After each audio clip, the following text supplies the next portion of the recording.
پاش تەواوبوونی پشووی هاوین لە وەرزی پاییزدا پەرلەمان دەکرێتەوە. دیپلۆماتی زۆر لە وڵاتانی جیهان بانکێشتی ڕێوڕەسمی کرانەوەی پەرلەمان دەکرێن. کەسایەتی بەرچاو، ئەندام پەرلەمانەکانی پێشوو، سەرۆکایەتی هێزە سیاسیەکان و گەلێک کەسی دیکە لە مەراسمەکەدا ئامادە دەبن. لەو ڕێوڕەسمەدا پاشا بە شێوەیەکی فەرمی دەستپێکردنەوەی پەرلەمان بۆ ئەو ساڵە ڕادەگەیەنێت. هەروەها لە هەمان ڕێوڕەسمدا سیاسەتی دەرەوەی سوید لەلایەن سەرۆک وەزیرەوە پێشکەش دەکرێت.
Assad-regimen måste lämna över makten och bana väg för en fredlig övergång.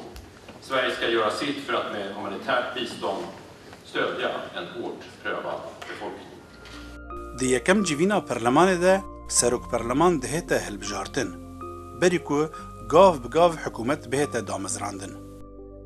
لە سیستمی حکومڕانی سویددا جێگای سەرۆکی پەرلەمان پاش پاشای وڵات و پێش سەرۆک وەزیر دێت. سەرۆکی پەرلەمان بە هاوکاری لەگەڵ سەرۆکی گروپی پارتەکان و لەگەڵ بەڕێوەبەری پەرلەمان کاری پەرلەمان بەڕێوە دەبن. سەرۆکی پەرلەمان بەرپرسیاری سەرەکی پلاندانان و جێبەجێکردنی کاری پارلەمانە. یەک ji karên herî giringiyê serok perleman ew e ku serperiştiya danûstandinên veguhestina desthilatê dike û navê serokwezîrê nû pêşniyaz dike. پاش دەنگدان لەسەر پۆستی سەرۆک وەزیر، سەرۆکی پەرلەمان بە فەرمی سەردانی پاشا دەکات و ناوی سەرۆک وەزیری نوێی پێڕادەگەیەنێت. Behagar kammarens ledamöter åtskiljas? Svaret är ja. Serokê perlemanê civînên perlemanê birêve dibe û dibe rûyê perlemanê di qada navneteweyî de. Di lijneyên perlemanî de kar nake û beşdariyê di gotûbêjê de nake. Ew tenê weke dadwerekî li partiyên desthilatê û yên opozîsyonê gudarî dike. Ji bo ku xwe di ser nakokiyên siyasî re bigire, ew beşdarî dengdanê jî nabe. Kesekî din li cihê wî bi wî karî radibe. لا یەکەم دانیشتنی پەرلەماندا پاش هەڵبژاردن، پارلەمان سەرۆک و سێجێگرەکەی هەڵدەبژێرێ. هەر چوار پێکەوە دەبنە پرێسیدیۆمی پەرلەمان. جێگرەکانی سەرۆکی پەرلەمان بە پێی ڕێژەی پارتەکانی ناو پەرلەمان هەڵدەبژێردرێن. جێگرەکانی سەرۆکی پەرلەمانیش بەشداری لە وتوێژەکانی ناو پەرلەمان ناکەن، بەڵام ئەوانیش وەک ئەندامەکانی دیکەی پەرلەمان کاری خۆیان بەڕێوە دەبەن و دەنگیش دەدەن. Det kastat för vind sedan 20 långa år. Det är dött och begravet och glömt. Där du kära gestalter och synen minns. Där står tomheten nödig och kall. Och min eviga vaxholm är allt som finns kvar av det gamla i Alstens stad.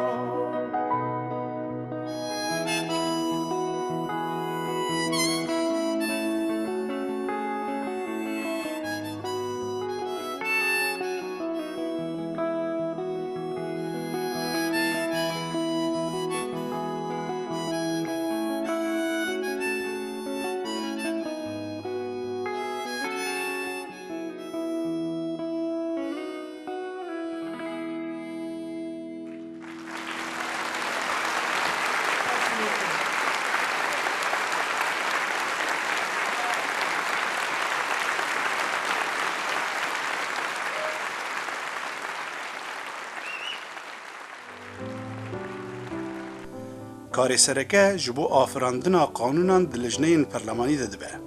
پرلمان سوئد 15 لجنه پرلمانی هنه و پشتی دربازبونا سوئد ناو یکیتیا اروپا کمیسیونا یکیتیا اروپا هات دامزراندن.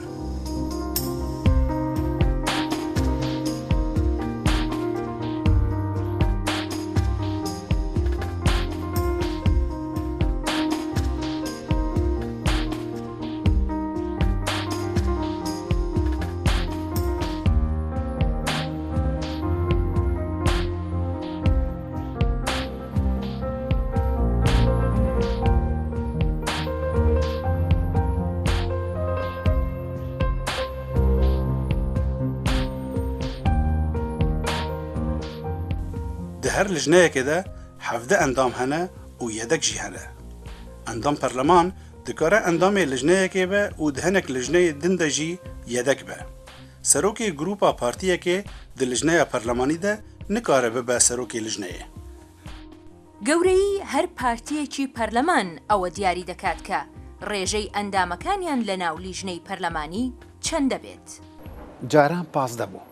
لێیانە پشتی بوون 8 پارتی بووی 17 کەس هەندورێ هەر لیژنەیەکێدا. شبەر حکوومەتا سوێد ئیرۆرۆ نەد ئەکسەریەتێدەیە 173 دەنگێمە 349 هەیە 176 ئۆپۆزیسیۆنە. لێ ئۆپۆزیسیۆن خۆ دوو بەشە. بەشێک شوان بێژن ئۆپۆزیسیۆنا سۆر و سەوز دەنگی 156 ئەو بەشێ ڕەگەزپەرست و دژی بێگانانە ئەو 20 دەنگێوانە. حکوومەت استیفادەی شوێ دەکە. یعنی پێشنیاری خۆتینە پێش بێ دانوستاندنێ وان پارتیار بکە. زانم پێ ئەو کەسێن مەسەلەن لەگەل وێ سیاسەتا دژی بێگانە و ئەوانە لەگەڵ وێ حیزبێ ناکێ. يعني تكارر ولو بيجي أم صدو حفتي سنين أوبوزيسيون على سر هفدو صدو بينجي وشاشت دنجي ما بصدق كذا ليش برجنا من أكثرية ناب النح دنجي مش أصلي حفدابه حيش دنجي حكومتنا حيش دنجي أوبوزيسيونا كسكو سورة يكجيش أو بارتي هاني ئەگەر سەرۆکی لیژنەیەک لە پارتە دەسەڵاتدارەکان بێت دەبێت جێگری سەرۆک لە ئۆپۆزیسیۆن بێت جاری وایەکە دەنگی سەرۆکی لیژنەی پەرلەمانی لە دەنگی ئەندامەکانی لیژنە قورسایی زیاترە لە کاتێکدا کە ئەنجامی دەنگدان لە ناو لیژنەی پەرلەمانیدا 50 بە 50 بێت دەنگی سەرۆکی لیژنەی پەرلەمانی لە هەر لایەک بێت ئەو لایەنە قورسایی زۆرتر دەبێت و بڕیارەکەی پەسەند دەکرێت هر لجنه پرلمانی بارگاه وی هیا آنگو کانسلی گوژ 5 تا 10 کارمندین شارزا پیکته. کار بارگاه اوه گو آلیکاری اندام پرلمان بکه جبو نویساندنا پیش نیازان به زمانه کی گنجاو.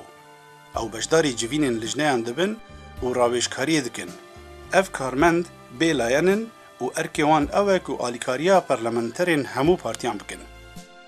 کاتێک کە حکوومەت پێشنیاری یاسایەک دەکات دەستەیەک لێکۆڵێنەری تایبەت بە حکوومەت هەیەکە بارودۆخەکە بۆ ئەو پرسە ئامادە دەکەن بەڵام بۆ پاراستنی سربەخۆیی و بێلایەنی جاروایەکە پێویستە هەندێک لێکۆڵێنەری دەرەوەی حکوومەت بەو کارە هەستن گەلێک جارە وەختا پێشنیارتی قبول کردن و حکوومەت خوازە قانونەکێ بینە پێش وەیە هەلبەت لێکۆڵێنەر هەنن ئەو داخوازاوان یانجی ئەرمانجێوان ئەوەی گلئالی قانونی تو شاشتی نەبن قانونا بنگەهی سوێد هەلبەت ئەو بەرچاواژ دەگرن گۆڕ قانونا یەکتیا ئەوروپاژی گنە بێدەکە پێشنیارێک بێ قبولکردن و قانونێک بێ قبولکردن داوی قبولکیان دژی ئەو پێشنیارە بن بەرڤەیەکێژی گەلێک جارە حکوومەت بەری بریارێ بدە یعنی بەری پێشنیارە قانونی بینە پێش هەموو تشت ئامادەکردی جار ناشێ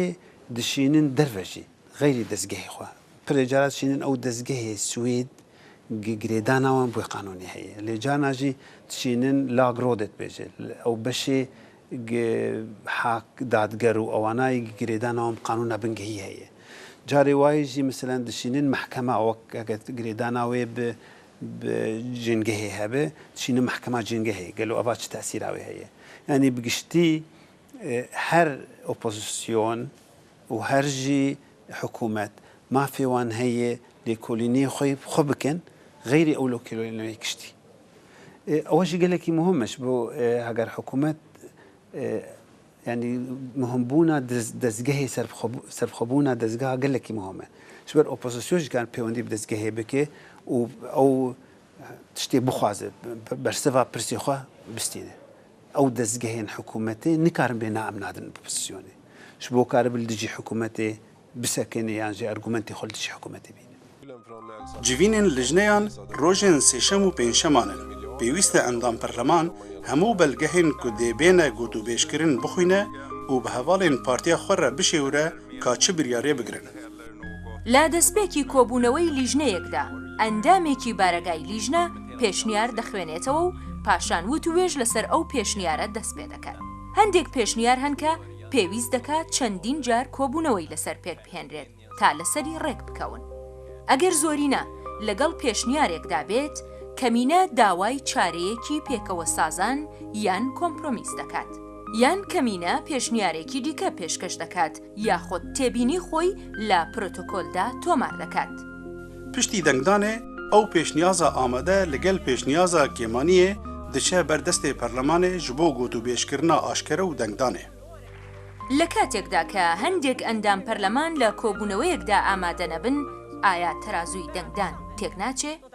هەندێک سوێد ئۆپۆزیسیۆن و حکوومەتی هەفتوو کریە دەستپێکێدا. يعني والينيش برق دهكس نخشنش علي حكومتي ده يتر اوبوزيسيون دنجي وان برتر ببنو قانون عبستين او شبروي اول هفاتنا هاني بوشي ويبوي اوبوزيسيوني چند حب نخش بكبن حاضر نبن نكار بن بجداري دنگدانا ببن هم بروش حكومتي جي راجن دوان دنگا او جي دانا وان ببارتيا فهي يعني مثلا بارتيك بلكي سي كسيوي سفري دربكن عشان مثلا سياسة كوميتا سياسة دربدن قال لك جارا ام بجداري تنقدانا نابنش بر ام دركتن دربي ولات بلكيش حكومتي بن بلكيش اوبوزيسيوني بن شبرويجي مرو اقداري جروب ليدري خدكه سروكي كتلاخوا دبيجي مثلا فلان روجي دنقدانا ازنا حاضر او قشي كوم دكن حكومت ايخو كوم دكه اوبوزيسيون ايخو كوم دكه تين رودنين بريوي بروجيكي دبيجي مثلا بازدي حكومتي دربانن سيزدي اوبوزيسيونيل دربانن وچا اوبوزيسيون مجبور دو كسي خوا نهل بجدار ببن دنگدانا ناب حاضر ببن دنگدانا دو 15 در 15 يعني مثلا بينجي كسي اوبوزيسيوني الدربيه حكومتي بلكي كسك الدربتون نبه حكومت وچا مجبور بينجي كسي خوا درخينه هم بر اي اوبوزيسيوني جي سياستك راست يعني بيش بو ترازويا رجيه تك نتش ياك اللي آخري مهم جي أوج بردوان بون السياسة هذا يعني جروبك شبر نخشية يعني شبر سببك يدي تريق بحق نية سياستها خفرزناك وداوي جا حكومة مجبور بشتي معك جارك يدي تر دنقداني بكو أو يعني بيتر شبو أسانيا كار دهندري برلمان ئەندامی لیژنەکان سەردانی دەنگدەرەکانیان دەکەن سەردانی ئەو دام و دەستگایانە دەکەن کە پەیوەندیان بەکاری ئەو لیژنەوەی هەیە پێشوازی لە گروپە پەیوەندیدارەکان دەکەن و گوێ بۆ بۆچوونەکانیان ڕادەگرن هەروەها بۆ وەرگرتنی زانیاری و ئەزمون سەردانی گەلێک لە وڵاتانی جیهانی دەکەن ji bo ku endamên lijneya bikaribin bi azadî pirsên hestiyar gotûbêj bikin û pêkhatinan bikin civînên lijneyan bo hemwelatiyan û ragihandinê nevekirîne. Di sîstema hukmraniya Swêdê de cihê serokê perlemanê piştî cihê paşatê û berî cihê serokwezîr dêt. Di merasîma vekirina perlemanê de jî serokwezîr derdikeve û deklarasyona siyaseta derva ya Swêdê dixwîne. Karê Perlemana Swêdê yê sereke di lijneyên perlemanî de cêbicê dibe û prensîpê sereke ji karê lijneyên perlemanî re jî ew e pêkhatina di navbera hêzên siyasî de.